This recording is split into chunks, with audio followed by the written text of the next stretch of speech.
Corona पुन्हा एकदा आलाय, त्यामुळे आपण प्रत्येकानं काळजी घेणं गरजेचं आहे. यानंतर आणखी एक महत्त्वाची बातमी आहे. लष्करी तोयबाचा सहसंस्थापक आमिर हमजावर गोळीबार करण्यात आलाय.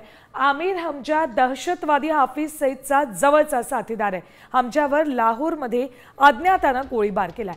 त्याच्या रुग्णालयामध्ये सध्या उपचार सुरू आहेत. गेल्या 3 महिन्यात 3 मोठ्या दहशतवाद्यांचा खात्मा झालाय. आता आमिर हमजानंतर पुढचा नंबर दहशतवादी हाफिज सईदचा आहे का, असा सवाल विचारला जातो. कोण आहे आमिर हमजा? बघा, आमिर हमजा हा लष्कर-ए तोयबाचा सहसंस्थापक आहे. दहशतवादी हाफिज सईद अब्दुल रहमान मक्कीचा तो खास माणूस आहे. भारत विरोधातील दहशतवादी कारवायांमध्ये आमिर हमजा सक्रिय असतो.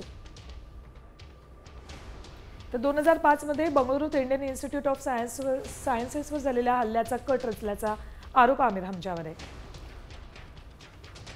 अमेरिकेकडून 2012 मध्ये आंतरराष्ट्रीय दहशतवादी म्हणून आमिर हमजा घोषित करण्यात आलाय.